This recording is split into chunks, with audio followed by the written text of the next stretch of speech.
Dzień dobry, Sławomir Kalwinek, Filmowa Migawka, tym razem po raz kolejny z kawiarni Szkoły Filmowej w Łodzi, a będziemy rozmawiali o realizacji opery Raj utracony według Krzysztofa Pendereckiego.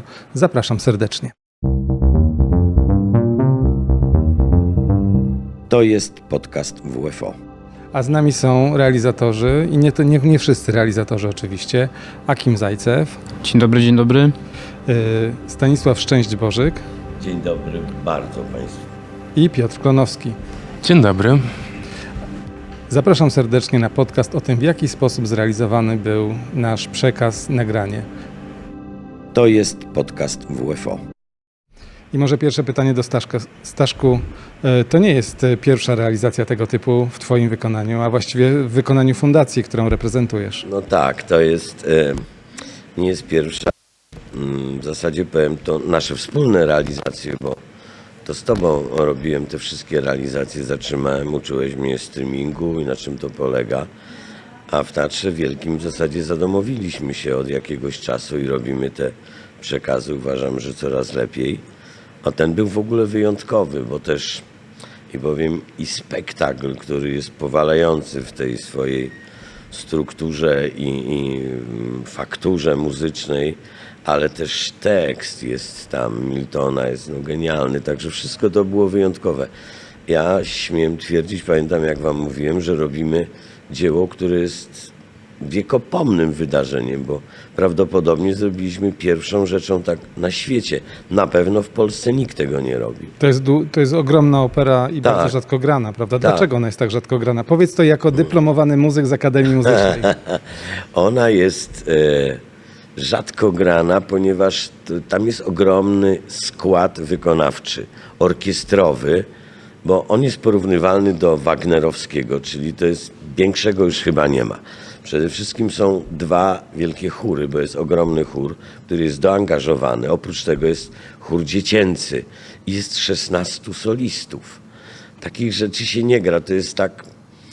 No, w Bayreuth jest specjalny festiwal wagnerowski, gdzie się gra wszystkie dzieła, tę tetralogię wagnerowską i Raj utracony jest właśnie taki. To jest monumentalne dzieło. Ono jest grane raz na 40 lat. W Łodzi jest chyba teraz była po 40 latach czy po 35 grane. Także bardzo rzadko ze względu na aparat wykonawczy, ale też umiejętności szczególnie chodzi o śpiewaków, bo to są bardzo trudne partie. My je w zasadzie wszyscy poznaliśmy, bo przecież uczestniczyliśmy w próbach jeszcze, także po kilkanaście godzin dziennie byliśmy na próbach. Ja się przekonałem do tej opery.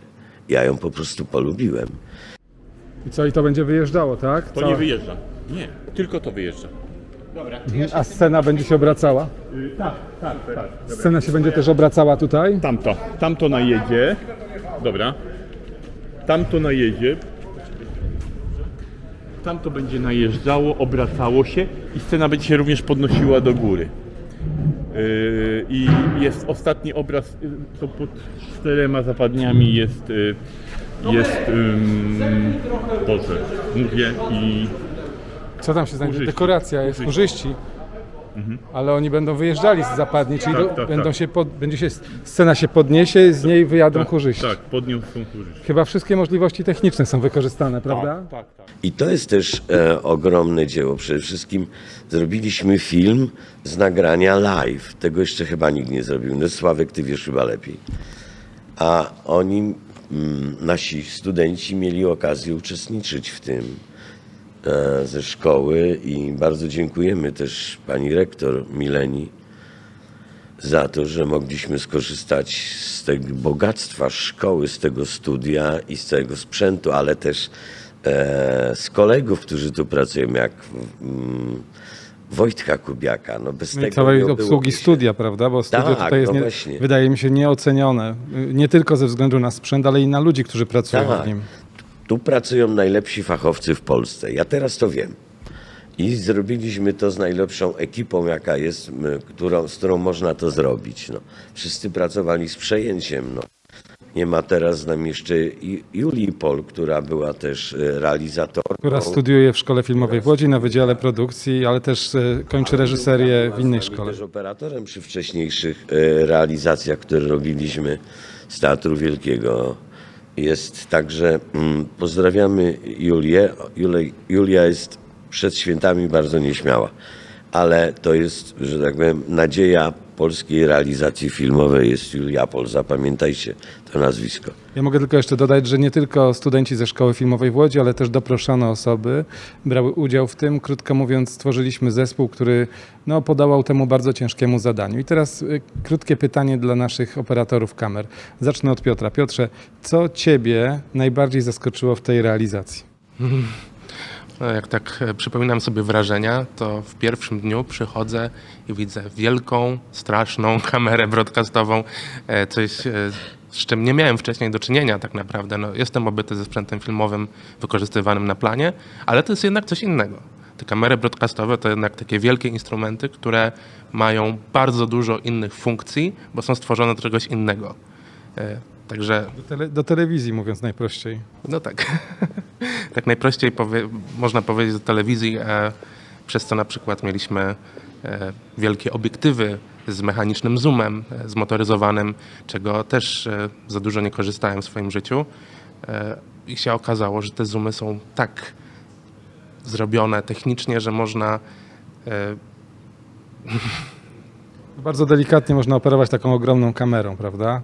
tak, A wszystkie jeszcze- przybliżenia obrazu, jakiekolwiek operowanie na tych też statywach telewizyjnych, też wszystko przychodziło tutaj z niezwykłą łatwością.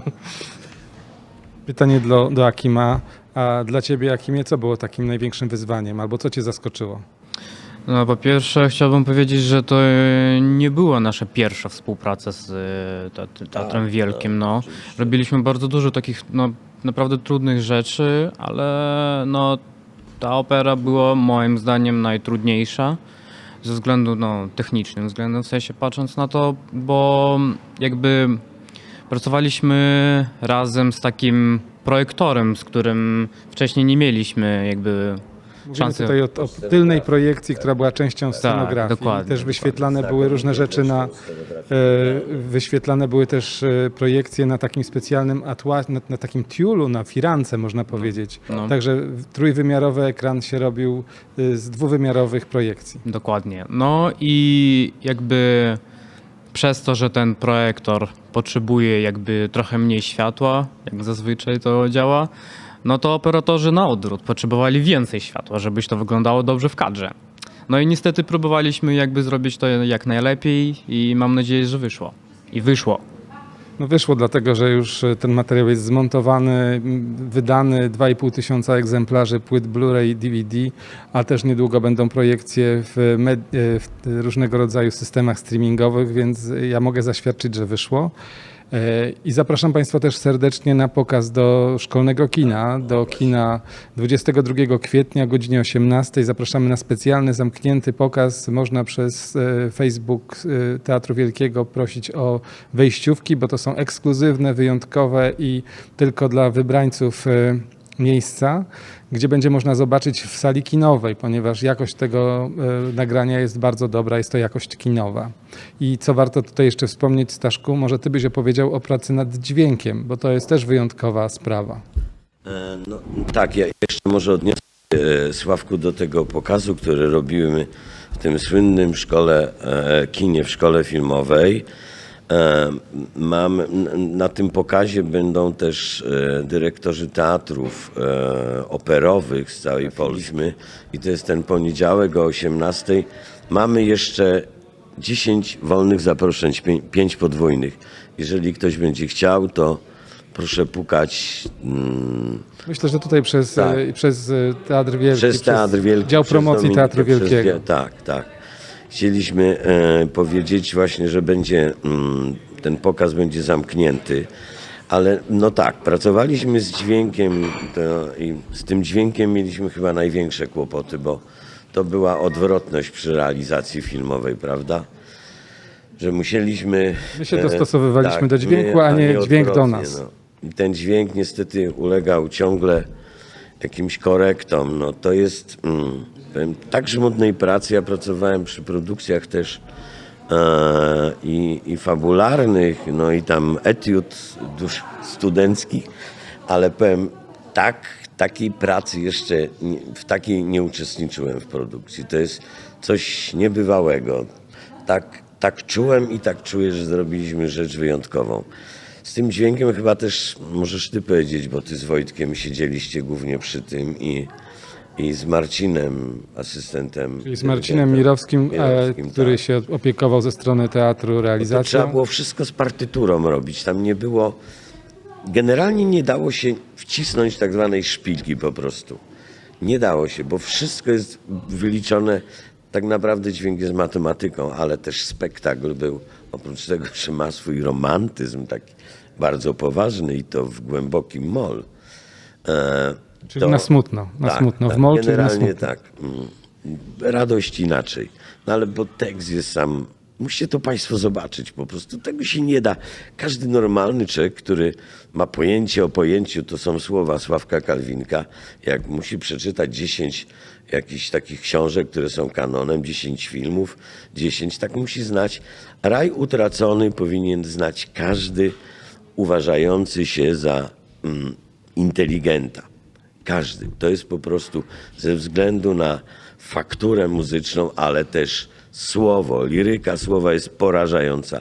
Razem to tworzy dzieło dla mnie największe. To ogromne, piękne. A teraz pytanie do Akima. Akim, a powiedz mi, czym dla ciebie jest opera? Bo pracowałeś przy kamerze, ale sam powiedziałeś, że dla ciebie opera jest ważną częścią życia. Powiem panu tak. Ja przez całe swoje życie nie chodziłem do teatru w ogóle. Niestety. No taka jest prawda. I żałuję. Ale przez naszą współpracę ja jakby nadrobiłem wszystko.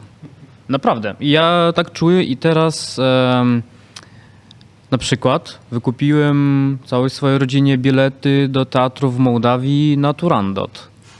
Brawo, to No. jest dopiero. Jakby, no bo teraz dla mnie, nie wiem czy ja mogę to w ogóle mówić, ale Turandot dla mnie bardzo. jest po prostu top 1.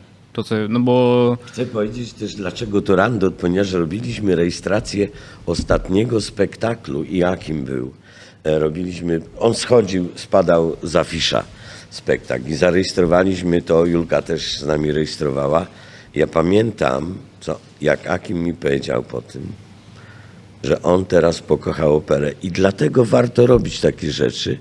Gość wykupił rodzinie w Mołdawii, jest tutaj studentem, za swoje stypendium, całej rodzinie, żeby poszło na Turandota.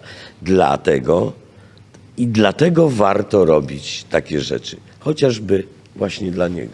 I może tym akcentem skończymy nasz dzisiejszy podcast. Dziękuję Państwu serdecznie. Zapraszam na premierę płytową, na premierę wydawnictwa z zarejestrowanym Rajem Utraconym Krzysztofa Pendereckiego oraz zapraszam na pokaz zamknięty w szkole, godzina 18, 22 kwietnia, budynek rektoratu, sala imienia Antoniego Bohdziewicza.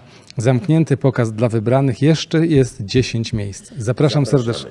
A ja jeszcze mam ostatnią informację, teraz zaskoczę wszystkich i to nie jest prima Łamiąca aprilis. informacja. Nasza realizacja, nasz spektakl, nasz film będzie zgłoszony do Grammy w kategorii wydarzenie operowe. O, to nowość. No, zobaczymy, jak to będzie. Dziękuję Państwu serdecznie. Wesołych Do świąt. usłyszenia, do zobaczenia.